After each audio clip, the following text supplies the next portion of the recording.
Hello my dear friends, चलिए आज हम समझते हैं फैक्टराइजेशन। ये क्लास 8 का टॉपिक है। क्लास 8 का टॉपिक होने के बाद भी ये class 9th 10th 11th 12th यहाँ तक कि ये बहुत सारे कॉम्पिटेटिव एग्ज़ाम्स में भी इसका यूज़ होता है। इस मेथड का बहुत ही महत्व है। इस मेथड का नाम है इस मेथड को क्वाड्रेटिक इक्वेशन में यूज़ किया जाता है। क्वाड्रेटिक इक्वेशन वो इक्वेशन होता है जिसकी हाईएस्ट पावर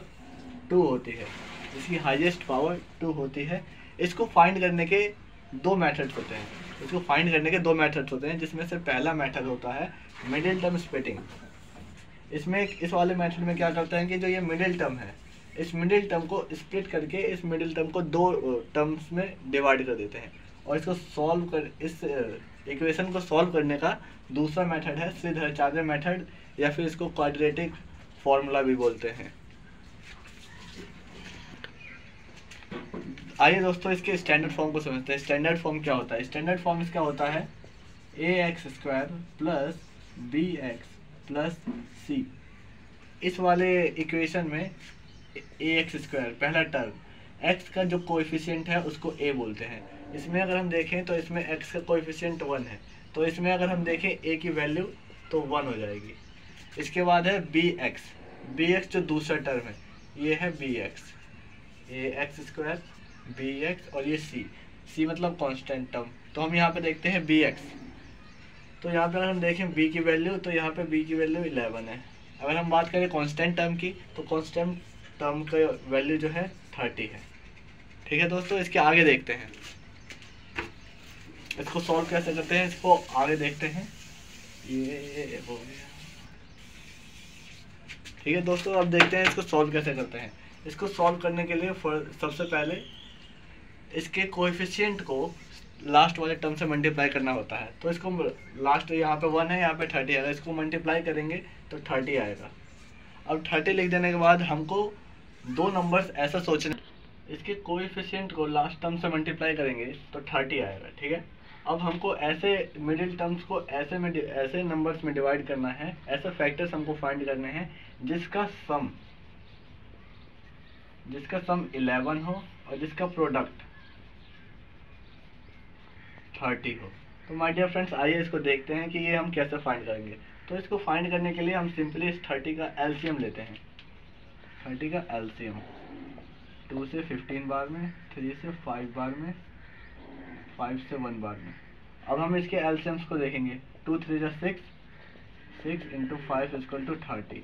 अगर हम देखें माय डियर फ्रेंड्स, तो ये जो 6 और 5 है, अगर हम इसका सम देखें तो ये 11 होता है, और यही 6 और 5 जो है इसके प्रोडक्ट को देखें तो ये इसका प्रोडक्ट 30 होता है। इसका मतलब जो हमारे फैक्टर्स हैं वो 6 और 5 है।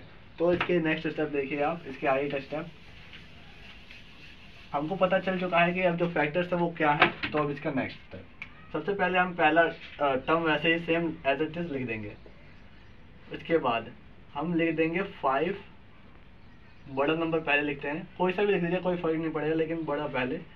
6 plus 5x plus 30 equal to 0 को ऐसे ही रखेंगे माय डियर फ्रेंड्स।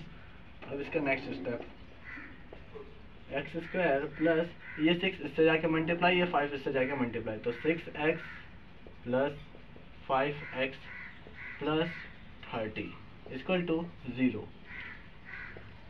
अब इस स्टेप के बाद हमको इन दोनों में करनी है पेयरिंग। इसमें ये इन दोनों का पेयर बनाएंगे, उसके बाद हम इन दोनों का पेयर बनाएंगे। पेयर बना लेने के बाद हम इसमें से देखेंगे कि कॉमन क्या है। अगर हम देखें, यहाँ पे है x² और यहाँ पे है 6x। यहाँ पे 6x का मतलब है कि 6 इंटू एक्स, और यहाँ पे x² का ये मतलब है कि x इंटू एक्स। तो इसका मतलब यहाँ पे 2x है और यहाँ पे भी x है। तो हम इन दोनों में से एक x को कॉमन ले सकते हैं। हमने ले लिया कॉमन। उसके आगे इसमें से 2x थे, एक x बाहर ले लिया तो यहाँ पे बचेगा 1x प्लस का साइन। यहाँ पे x था, बाहर ले लिया तो यहाँ पे ओनली 6 बचेगा। उसके बाद सेम प्लस। अब हम देखेंगे इन दोनों में क्या कॉमन है। अगर हम देखें इन दोनों में, तो इन दोनों में 5 तो इसमें भी है और 30 में भी 5 आता है, 30 के फैक्टर में भी 5 आता है। तो हमने 5 को कॉमन ले लिया, x बच गया, x लिख दिया, ये प्लस का साइन प्लस। 5 से अगर 30 को हम डिवाइड करेंगे तो आएगा 6। माय डियर फ्रेंड्स, अगर आपको चेक करना है कि जो मेरा जो फैक्टराइजेशन है वो सही है या गलत है, तो हम ये देखेंगे जो ये ब्रैकेट के अंदर के जो नंबर्स हैं वो बिल्कुल सेम हैं कि नहीं। अगर सेम है तो इसका मतलब ये है कि आपको फैक्टराइजेशन बिल्कुल सही है। ठीक है माय डियर फ्रेंड्स, उसके आएगा स्टेप। उसके बाद ये जो ब्रैकेट्स के नंबर हैं उसको हम एक साथ लिख देते हैं, एक बार लिख देते हैं, लिख दिया हमने। और जो ब्रैकेट के बाहर जो नंबर हैं उनको हम एक बार लिख देते हैं, x + 5 = 0। उसके बाद 4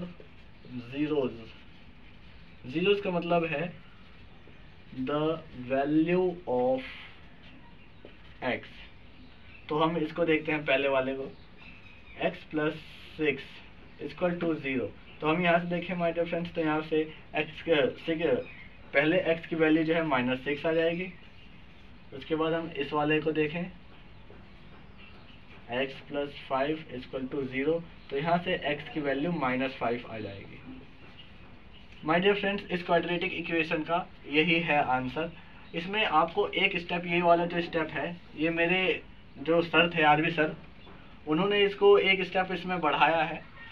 उन्होंने हमको ऐसा सिखाया ताकि ये हम इस वाले स्टेप की वजह से भले ही एक स्टेप ज़्यादा होगा, लेकिन हम इसको इस वाले स्टेप की मदद से थोड़े से आसानी से कर सकते हैं।